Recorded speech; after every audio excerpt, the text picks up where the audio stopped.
Okay, we're now recording. I didn't mean to make everybody quiet. I know. Shh. Nobody talk. 90 degrees here today. No, We're having a cold snap of only 75, so I'm very pleased. wow. Yeah, it's never this hot in May. It's never this cold here in Bakersfield in this time of year. Usually, as we're coming into Memorial Day, that's when you get up at the crack of dawn to Yeah. do anything outside. It's commencement weekend at the university, and this is the coolest it's been in like 25 years. Yeah, my neighbor, they're having a big party today because one of them graduated with her master's today.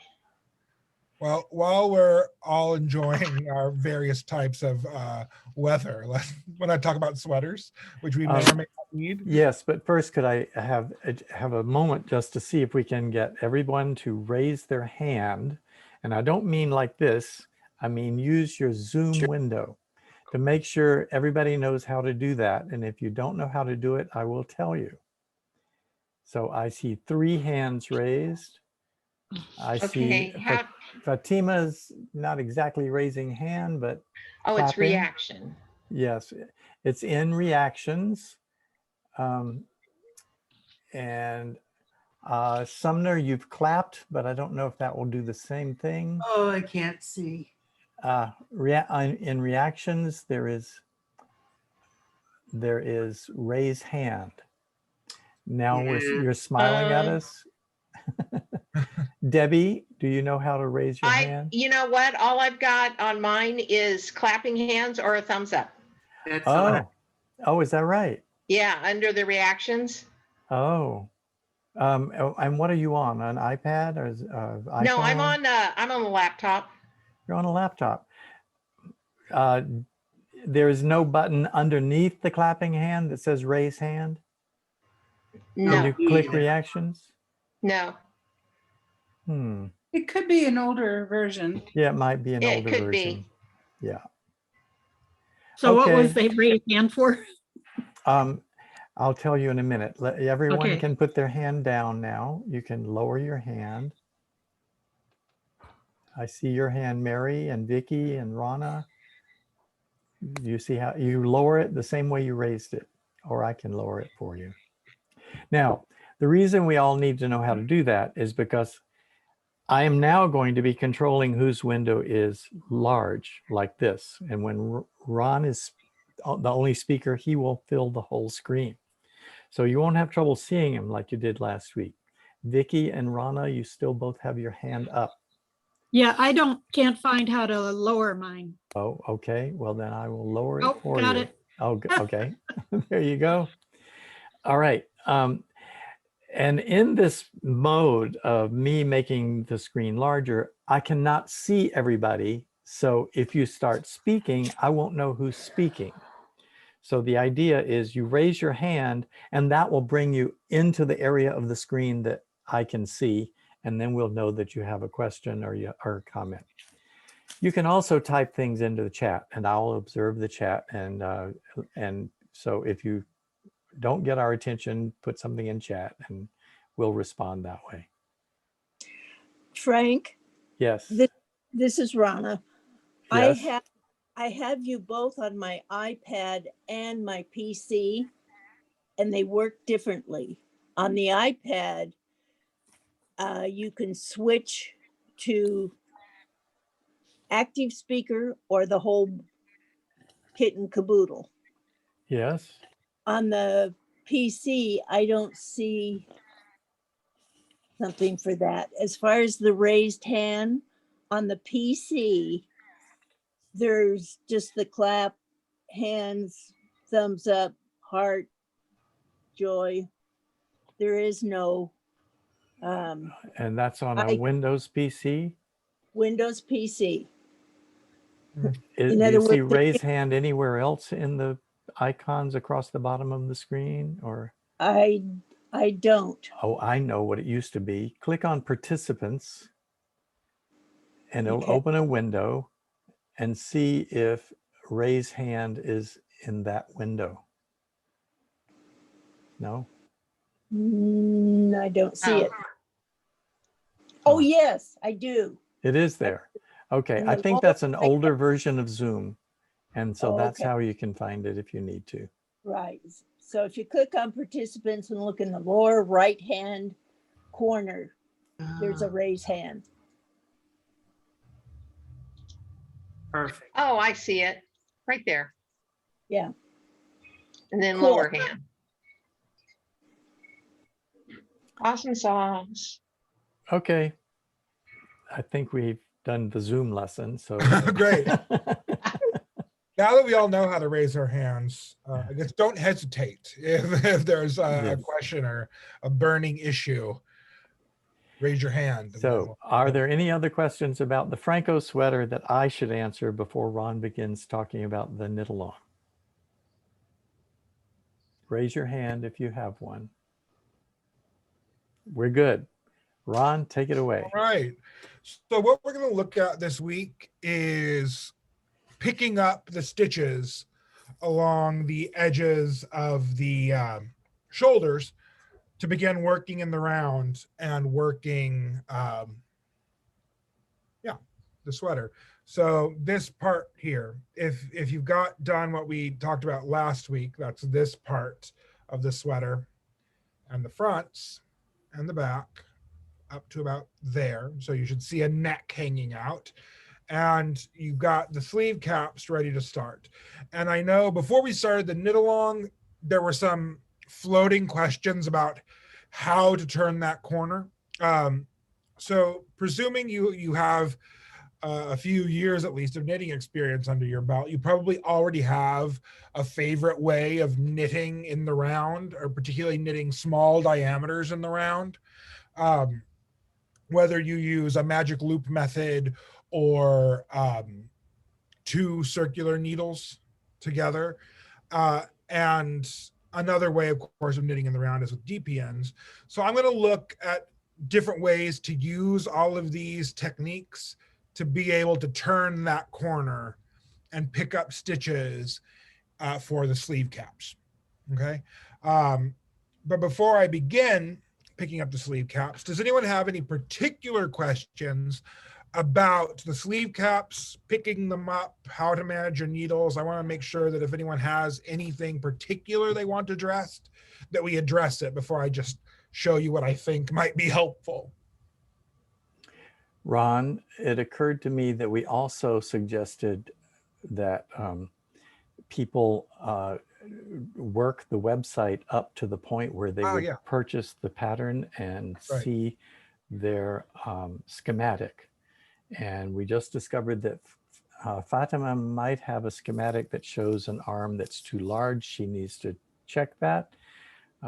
Is anybody else at that point and have any questions about the schematic before you purchase your pattern? How many people have their yarn, knitted a swatch, and got all the way up to ready to purchase the pattern? If you did, please raise your hand. Kathy, Rana, Sumner, I saw your hand. Does it count that I did it when you were in Bakersfield a few years ago? Well, do you have a pattern to ready that you already have purchased? Yes. Oh, you're working on a pattern you already purchased. That's fine. Well, I'm going to make the baby sweater. Oh, okay. But I do have patterns that I've already purchased. All right. All right. You can put your hands down. So several have done it. Some have not. Great.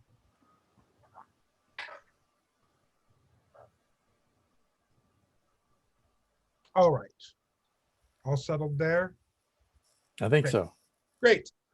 So yes, picking up stitches for the sleeve caps. Does anyone have any particular issues about that you want addressed, or no? Shall I just show you some options? All right, let's do it. So I'm going to switch my camera by clicking this. Hey, what was that magical sound? That was my phone. Okay. Like, wait a minute. I don't remember a magical sound effect. All right, there's my masking tape. All right, now you know all my secrets. I put masking tape on my table to show where I can show things under my screen capture.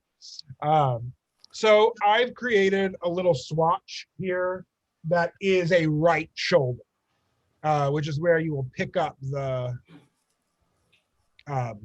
one of the two places you pick up. The left shoulder is, I think, the one you do first, but the concept is the same. Okay, so you may wind up with something that looks like this. If you've been using one long circular needle at this point, of course, the other end of the sweater would be down here somewhere. This is just a swatch of the right sleeve that we are looking at. If you look at the bottom here, this is where I picked up the stitches. Can you see? That's the cast on that is turned to the inside. This is why it does not matter that the first row is knit, because they pull to the inside of the garment, and those probe ups for the cast on are hidden. Did everyone get a chance to at least try that out if you didn't work on that point in your sweater, as we discussed it last week? All right, so the first thing that we'll look at and how to turn this corner is the way I tend to do it when I'm knitting my own, but I also tend to be working on a very loose gauge or large yarn. This is a bulky weight yarn. I just turn the corner by sort of manipulating the pieces at this point and knitting that way. My screen is backward for me for some reason, so that looked very strange. I looked like I was pointing at the wrong end, but I wasn't. So the pattern will tell you how many stitches to pick up along this edge. It will also tell you at the end of each of the front and back shoulder sections how many rows you should have from the cast on to the point where you've knit. You can find that in your sweater pattern if you haven't already located it, but that information is in there. There are plenty of ways to figure out how to skip stitches evenly, because you'll be picking up fewer stitches than there are rows, because stitches are wider than rows are tall. If you want it to be very, very precise, you could write it all out on graph paper and make yourself a little chart. My technique tends to just be skip when it's time. You will skip enough and it all comes out in the wash. But so the first method. Can I add to that for you? Please, yes. I agree. It's not a precise thing. What I do is usually the number is a number you can, of course, it's a number that you can divide in half. It may be an odd number, so it may be not quite divisible by half, but you know what kind of a half is. And then I just make sure that I put 1/2 the stitches before I get to that seam, and then the other half, or a 1/2 + 1 on the other side of the seam. So that gives me a place to aim, and I can see as I'm approaching the seam if I only have 2 more stitches to pick up in that half, and I've still got 5 more holes to pick up in, I can skip 2 and then 2 and then the seam, or I can back up and skip a hole earlier or whatever. So you can go halfway across, and other than that, even though you could calculate a ratio and do it exactly by a precise ratio, it isn't absolutely essential, as Ron said. Yeah. I will always give you permission to just kind of wing it in projects. I want you to do precisely the amount of work you're comfortable doing. That's my kind of knitting philosophy. And if the amount of work you're comfortable doing is figuring out the ratio and getting it exactly right, by all means do it. If you just want to start picking up the stitches and hope they're even, you can do that too. So where exactly are we picking up? This can be tricky for people who haven't done this kind of work on the selvage before. And part of the reason, as I talked about a little bit last week, is that selvages are sort of notoriously ugly. I've even gotten out a chunky yarn here, so it would be easier to look at. And the selvage stitches, maybe because this yarn is heathered, are still a little bit difficult to visually comprehend. And maybe you've had that experience trying to pick up stitches near a selvage before. So here's my advice. Ignore the selvage stitches. And what we'll be really looking for is the first column of nice looking stitches in the body. And we're going to pick up right next to those, between those nice looking, well-formed stitches and the potentially very strange looking selvage. So I've got my little pointer crochet hook here. This is the second column of my knitting. You see how it makes V's going in this direction? That means everything coming off over here is the selvage. If I pull my work open a little bit between those two stitches, if I can pull my work open a little bit between those two stitches. Do you see these running threads right in here? Can everyone see those clearly enough? Yes. Yeah. These are the holes where we'll be putting our needle to pick up the stitches. So I'm just going to begin. And when I do this way, I simply manipulate my fabric. It is nice that knitted fabric is sort of stretchy and resilient. I just manipulate my fabric, skip the first hole I could go into, and start pulling stitches up without doing anything special at all. I'm picking up one in every stitch, which is of course not how you would do that. But I was just demonstrating that chances are you can get across in that way, just sort of manipulating your fabric up and picking up stitches. That is one possibility, particularly if your gauge is, if your drape is loose, if the hand of your fabric is loose, and it's fairly forgiving. So that's one way it can be done. In the pattern, and I think some people have talked about the magic loop suggestion in the pattern, and having never done a magic loop before, and that being sort of a personal sort of mental obstacle, like I have to learn this new skill. But it's not, there's not much to it. It's simply a matter of pulling up some extra slack so you can move your needle 90 degrees and begin picking up. So I'm going to tear out the stitches that I just picked up, and we'll take a look at how that works. Okay. So I'm going to tear these guys out. Up, up, up, up. How many stitches did I pick up? 2 more. Nope, that was a real stitch. Okay.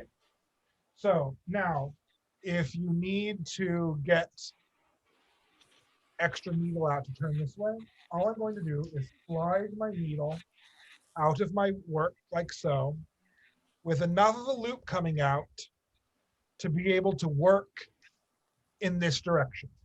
I've just pulled out enough of a cable. This is only a 24-inch needle, so I can't really, like, there's not much room here now, so the loop is nothing to look at really. But I've pulled out enough of a loop that I can now work at 90 degrees and pick up stitches. Pardon my hands being clumsy at this. This is not the way I generally do it. And then once I've picked up all the way across, I can simply pull that length of needle through, and it's back ready for me to continue on with whatever I need to do next. Do I need to demonstrate that again, or did that seem to work for you mentally? Did you get what I just demonstrated there? Yes.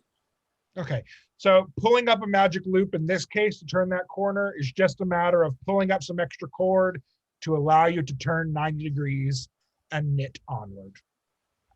All right. On one of my sweaters,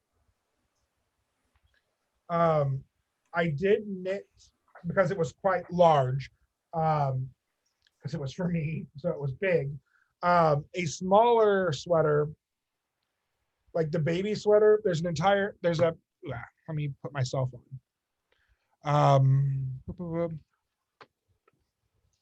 There's a good chance that you'll be able to fit all of this onto the top of a 16-inch needle if you're comfortable using those, and then switch to a 24-inch later. And I believe that's what I did when I knit this. I just picked everything up on a 16-inch circular needle and then switched to a 24-inch when the sleeves got wide enough.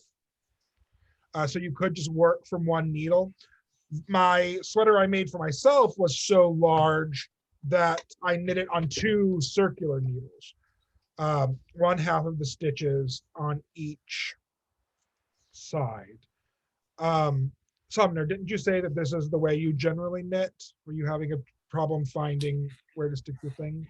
That is always the way that I knit, not even generally. Great. So here's how that will look.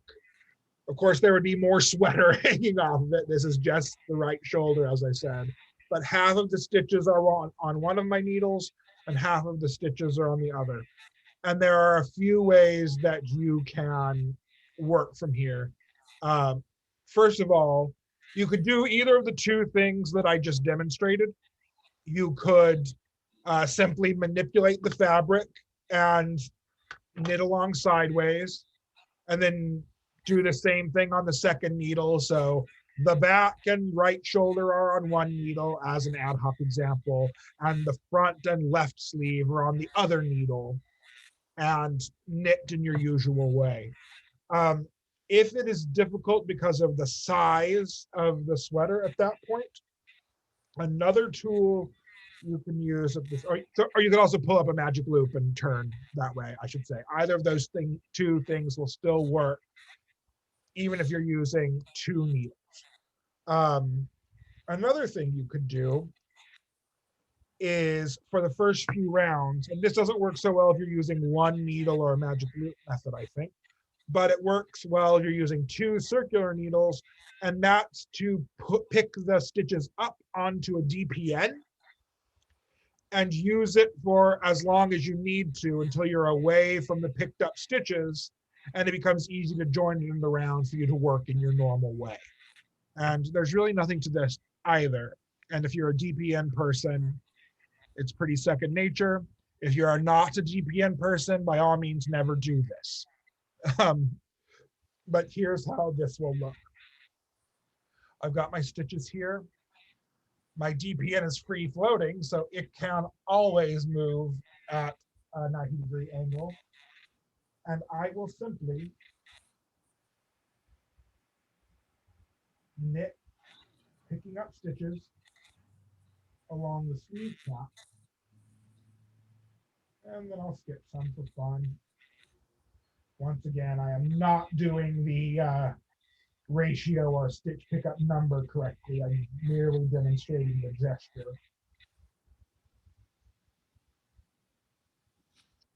Have you ever noticed that when you need to show people yourself in the act of knitting, you suddenly forget how you knit? It's like, wait a minute, how do I even hold the needle? This happens to me sometimes. Like, just like, wait a minute, I know how to knit. I do it many hours every day, but suddenly I've forgotten how to hold a needle. But just like this. So for now, for the first few rounds, I can keep the sleeve cap stitches on my DPN. Most DPNs come in sets of 4 or 5, which is plenty because you'll need 2. So now I would knit the front, pardon me, I would knit the front on one of my sweaters in my normal way with 2 needles. I would work the back in the normal way on my back needle, where you're working with 2 needles. And when I get to the sleeve cap, I would simply, I'm going to move this yarn over and pretend I'm working my way around.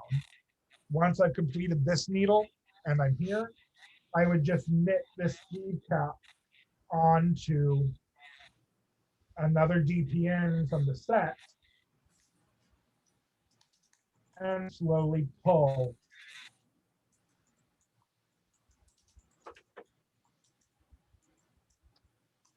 that first DPN out. And eventually I'll be far enough away from the sleeve cap pickup that I can comfortably switch everything to my normal needles. So it requires, yet another tool, but how many screwdrivers do you own? Probably a lot. So it's another type of knitting needle. But if you have DPNs at home and you're comfortable using them, that is another way you could get around the sleeve caps. So Ron, yes, if, ma'am. if you're doing, as you're knitting across, if you're doing just the 2 circular needles, Yes. would you put half of the sleeve cap on one needle and half on the other needle? Or would you do it all on one? I would put it somewhere less conspicuous because there's always the chance of getting a ladder or a line, even if the best of times where you do a needle change. I would put it somewhere else in all likelihood. When I made the sweater for myself, my needle change was a stitch or two in from the beginning of round marker. So it was just by the sleeve cap. Let me switch to my Wink. Come on, big fella. Oh, this was it. Yeah, because there were two stitches between the sleeve cap increases and body increases. Do you see this line here? I did my needle change in there. So the front and left sleeve were on one needle, and the back and right sleeve were on the other needle. I tend to like to put needle changes somewhere where if my gauge gets wonky or my tension does a weird thing, I can hide it. Anyone else? This Thank should only be necessary for about 2 rounds at the top. Yeah. After that, everything should fit nicely on one long circular needle. I mean, one circular needle that is not as long as the stitches are around. And then you can just knit all the way around that end and all the way across the back and all the way around the other end and across the front. It works fine. Yeah. It's just that it's tight in the beginning, those first 2 rounds after you pick up stitches. And in my experience, having knit 4 of these sweaters in all different yarns, each of the yarns I used was different, and each of them had a quite different gauge in some cases. With some of those gauges, it wasn't even necessary to do anything special when picking up. The fabric was giving enough that it went just fine. But like the purple one that I made into a cardigan that I showed last week, that one was tight. That was difficult, and I had to do something else. But as Frank says, it's just for a couple rounds to get away from where you picked up. After that, it's easy and you can knit in the round in your normal way. Pretty simple.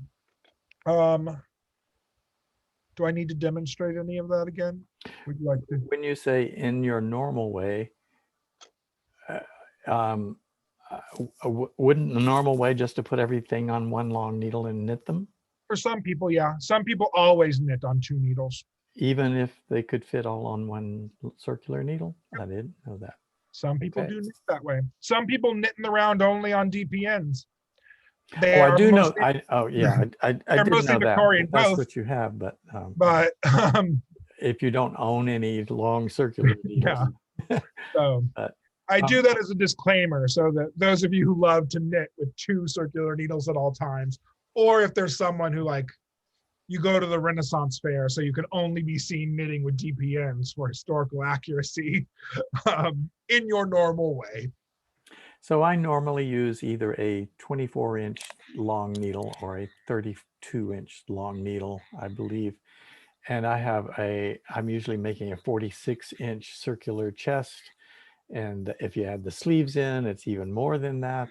And they all fit on that one needle. And I just knit, knit, knit, knit, knit. I don't ever come to an end. I just keep going. And that's what I find that's the easiest way to do the upper body and the body itself.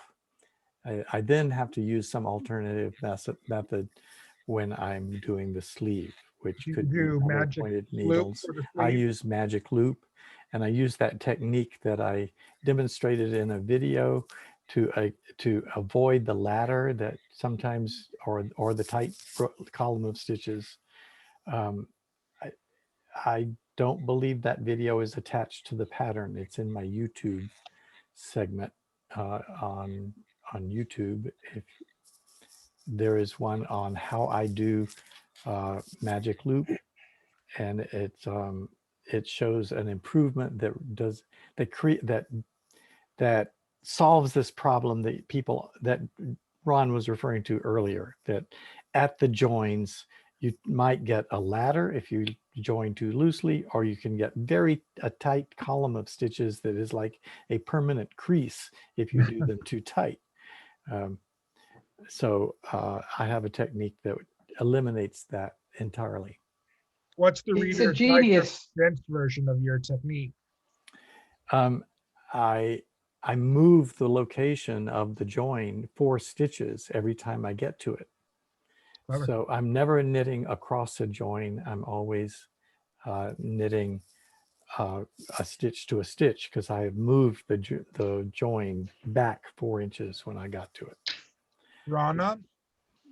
I started with a 24 circular, Yes. and by the time that circular needle got a little bit full, then I changed to a longer cord, and I've never had to do magic loop on any of it. When you get to the sleeve, you'll have to. Right? Yeah, Right. okay. I just haven't gotten far enough, right? Oh, well, when you do the sleeve, you'll have to use a magic loop or some alternate method, double pointed needles, or the 2 needle method that Sumner referred to.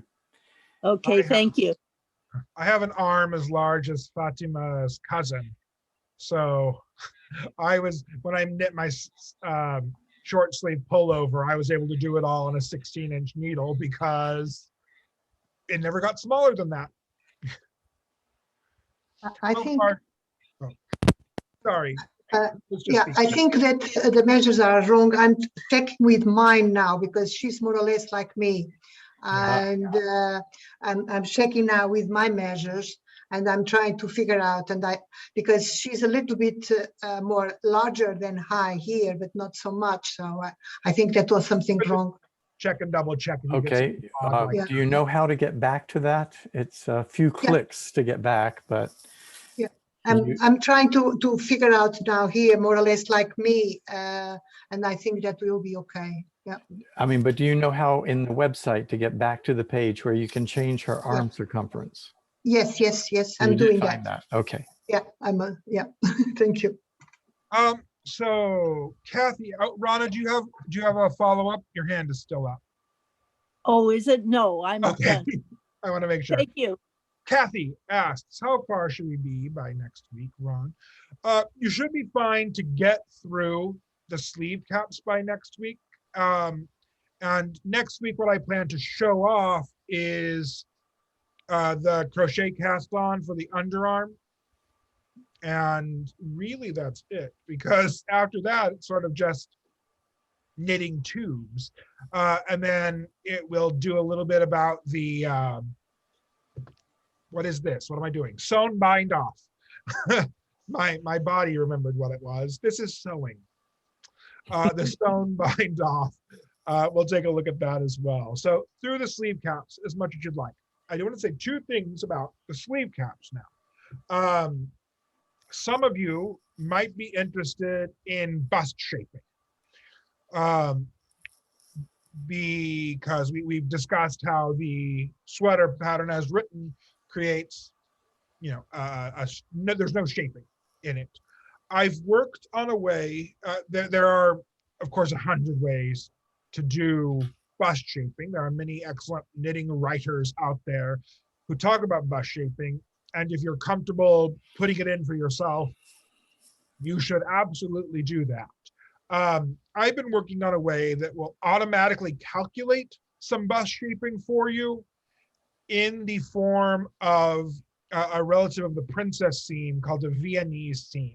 I don't know if any of you are sewists, but there's a type of seam that you see on some ladies' garments that comes from the center of the eye hole or eye hole, the center of the arm's eye, and comes down in a diagonal line like this over the fullest part of the chest. It's related to a princess seam. It's called a Viennese seam. And I have worked out a way, because we can always figure out where the arm's eye shaping is going on the Phrancko sweater. I'm working out a way to insert custom bust shaping, which is in this swatch right here. This is a fake quarter of a sweater. This is the sleeve cap here. And this little wedge right here is some bust shaping that comes out. This is very exaggerated. This would be for a woman who was like a 32D. At smaller cup sizes, the nature of knitting, you probably don't need bust shaping. The sweater will accommodate you. But if you do need bust shaping, I'm working on a way to do it. This is with make one increases, so they're fairly visible. But like the lifted, slipped increase that has been talked about in the forums, I swatched that, and it is very invisible. But you see, it makes this sort of diagonal seam line right there.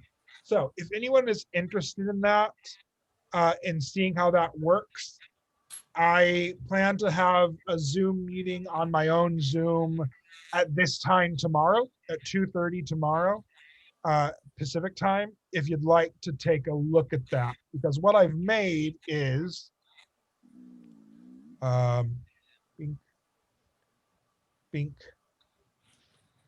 bink. Hey, do you guys see this?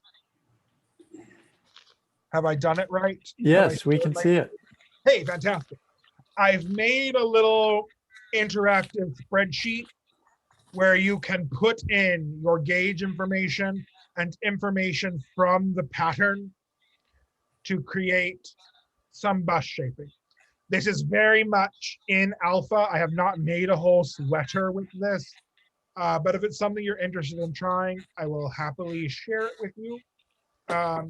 If you think it might be something that you would like to know more about, just let me know, and I will share a Zoom link to the forums tomorrow. Yes, Kathy, I will absolutely share that link. And yeah, so I've been working on that just because I know it's come up, and I like puzzles as much as any, well, as much as any certain type of person, I guess. Yes? Kathy. So I wasn't, I didn't catch what you said about the increase, whether you're doing the lifted increase there or. This swatch is just make ones. Okay, Directional make ones. so the lifted is the one that's more invisible. Yes. Yes, So, but this is a kind of a nice look too, depending on, I guess, your sweater, the way you want your sweater to look. Huh? And that's when I was looking through all of my old sewing books, because I was a sewist before I was a knitter. I took a few semesters of historical costuming when I was getting my theater degree, and the architecture of this type of Viennese, I keep wanting to say Viennese seam. It appears in a lot of types of sewn garments, and it does create sort of it could either be a cool design element, or there are 100 ways to hide it. Yeah, I've sewn it before too. Yeah, I think it's very pretty. yeah. Kathy, we've also had some discussion in the forum about an alternative to the lifted increase, which is, I call it a slip lifted increase. I actually got it out of Principles of Knitting by Hyatt, and it's on page 210, and she calls it the slip raised increase or the raised slipped increase. I forget which. Okay. But it's on page 210, and it's a variation of the lifted increase. Yeah, I where- have that. I'll Yes. look for it. I'll look for it. Yes, and it's I swatched the- I've done some swatches to compare different ways of doing the most invisible increases for body shaping, not Mhm. for bust shaping, because that's going to be visible, because it's going to have a diagonal across. But for body shaping, I thought it might be nice to have a very invisible way to do increases, and I've come up with uh, um, that increase done in a particular fashion. And I'm about to publish a video that will compare several different ways of doing body shaping that are more and more invisible. That's cool. Ah, Yes. But it does use that slip. The one I arrived at does use that slip in That raised slip. raised slip to increase, or the slip lifted increase. And the technique I use is to put one stitch between them. And I don't do them on the same row. I do a right one on one row, and then on the next time I need increases, I do the left one, and I alternate them back and forth. And because they're one stitch apart, it evens them out even more. And they're so invisible that I can't even read my knitting well enough to find out, did I do that 2 rows before or 4 rows before? And I'm kind of excited about having discovered this almost invisible way of doing that. So I just thought I'd share that. I guess I should lower my hand. I'm gonna have to go pretty quick. We're hosting a birthday party. They're not here yet. So Well, it's nice I'm to gonna see you, hang on, but Kathy. if I disappear, yeah, and Frank, I'll Okay. email you later Okay. this week. To Terrific. hopefully get together. But if I disappear, that's why. Okay. So Very good. Bye-bye. Rana, If you need a little bit of an increase from the waist down, Mhm. would you use increases like you've been talking about, or just go up a needle size? I would use increases. If you are the process of changing your needle size to change your nature of your fabric is called re-gauging. There are times to do that, right? Mhm. But generally, because it does something to the fabric, and you've generally chosen the fabric from the beginning. I answered that question for myself. I don't know. Yeah, okay, thank you. I assume I others think that's answers would be accurate. similar. Yes. Because if you increase the size of the stitches, it's going to be drapier. So the fabric will feel differently after you do that. Also, it's going to do it in one jump instead of gradual jumps. So I don't know if that would make a big difference or not. Probably not. You could make Good an point. interesting tunic type by going from a 6 and then in 10 rows going to a 7 and in 10 rows going to an 8 up Yeah. to wherever you want to get a very interesting look, but it won't be subtle. Good point. But it could be cool. The pattern does now say to place stitch markers under each arm, so that if you do body shaping, you would do them at those stitch markers. So they would appear, the increases would be down the sides of the sweater. Well, I have one more thing to share before we end today very quickly. So I better rush through it because we're getting to the end of our time here. What I wanted to share with you is it's not really about this sweater per se, but I wanted to share with you a technique I use for putting stitches on hold. And I use this technique because it makes my sleeves behave well and have enough structure that if someone's trying on the garment, I like it for this reason. So I just wanted to share it with you, and your mileage may vary, but maybe you'll like it. So we're going to pretend that these are a sleeve that I'm going to put on hold. And what I'm going to be using to put them on hold is a crochet hook without any ergonomic handle. And I'm going to put my stitches on hold using a crochet hook that's slightly smaller than my needle. This is a 6mm needle. This is a 5mm crochet hook.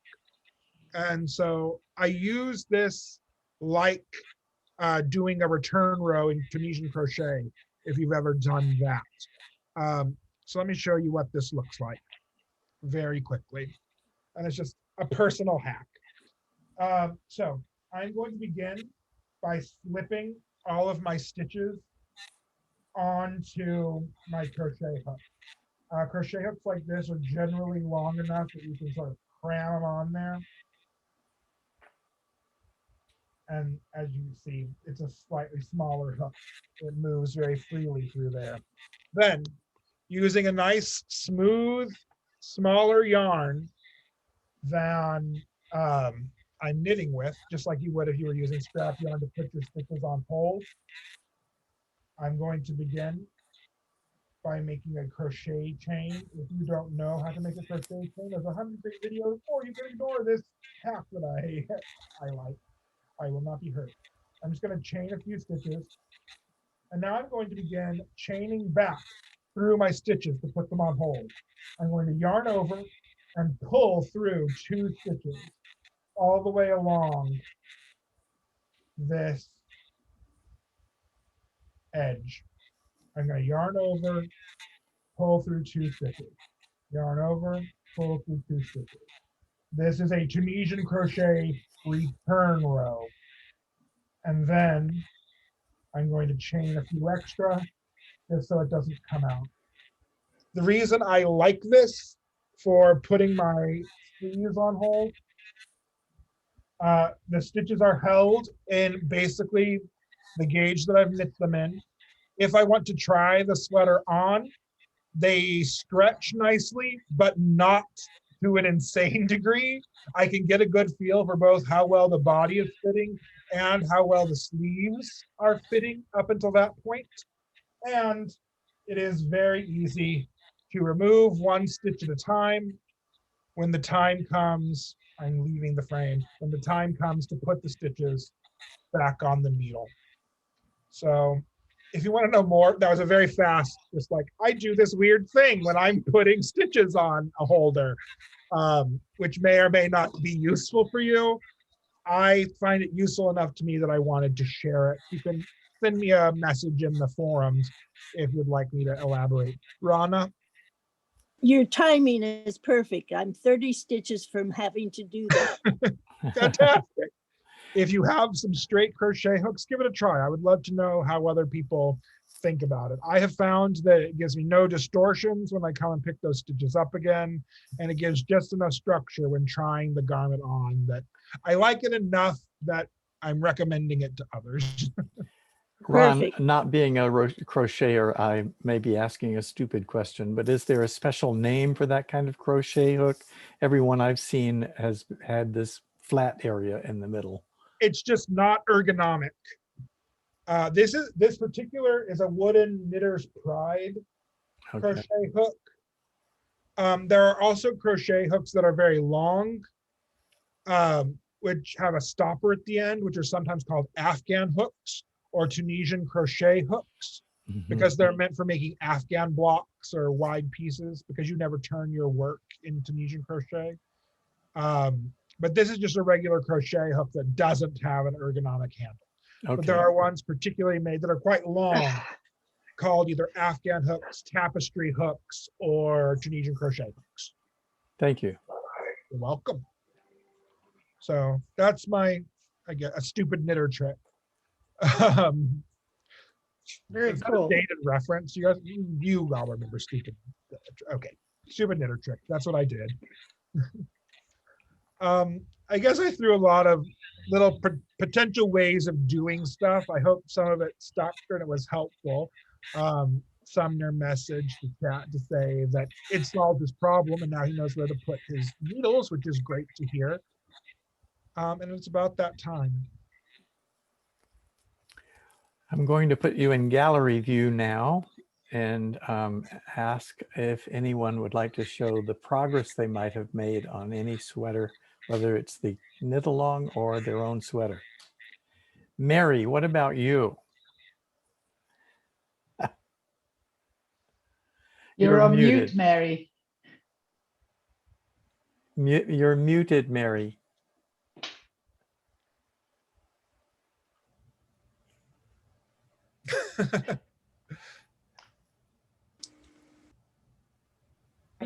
Now 8 rows of creases under the sleeves.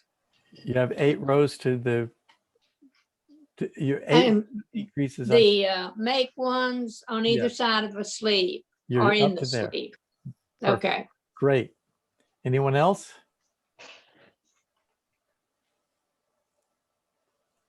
Cindy, what are you working on these days?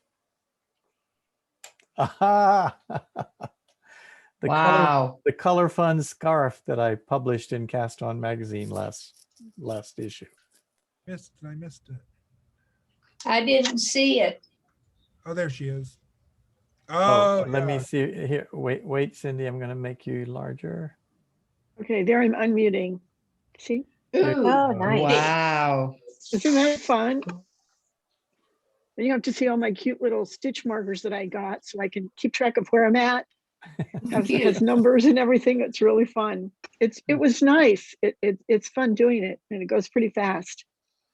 Is that green What- color like a Kelly green or like an That no, green? this the way it's coming out is like a fluorescent green. That's love what it's that. like. That's what I was hoping. I love that acid green color with magenta. No, it's like fluorescent green. That's my jam. I love that. See, I think it's a good color for me. It is great. Cindy, is that going to be a shawl? Yes, it is a shawl. This is a pattern that Frank was released in Cast On magazine, just the latest version, and it's called Nice. color fun. Diana says all she one does word. hers 90 minutes a day. Oh, Diana, the good. one that gave us the elliptical. Yeah, and she's got a friend that has it, and her friend has lost 60 pounds. Well, that's good. Deb, I think you don't know you're the What she does Deb, I think we'll is, mute Deb. oh, I'm so sorry, guys. That's I okay. thought I was muted. I hope her friend wanted to lose 60 pounds. And She did. Fatima has her hand up. What? Yeah, I can was you hear muted me? during the Yes, we can worldwide hear you. Okay, Zoom I meeting. understand. Sorry. Her friend Oh, no. does it as hard as she can for 10. I just muted Deb, so go ahead and talk. Okay. I don't think she was talking to us. I'm sorry, just a question. I understood that the hem that you consider in the pattern is below the waist, right? That's right. It's how far Okay. below the waist it should Yeah, extend. because it was too short, in fact, because I thought it was a hem exactly on the bottom. No, the that's edge, but that's not. I call that the ribbing. So when you Okay. set the ribbing width of 2 inches or so, that's the ribbing. Yep. that Okay, you're I talking about. understood now. Yeah. Okay, thank you. That's my point. Sounds like you're getting a schematic, getting close to getting the schematic you want. Yep. That's great. I think so. Yeah. Okay. Anybody else? Belinda, it looks like. Oh, Belinda. Yes. Yes. Yes, hi, Frank. Hi. I looked at the sample pattern when I think Ron put me straight on where I could get it. And I'm terrible. I don't knit anything for the sake of it. So I must knit something that my grandson can wear in the next winter. And so I'm looking at something for a 2-year-old.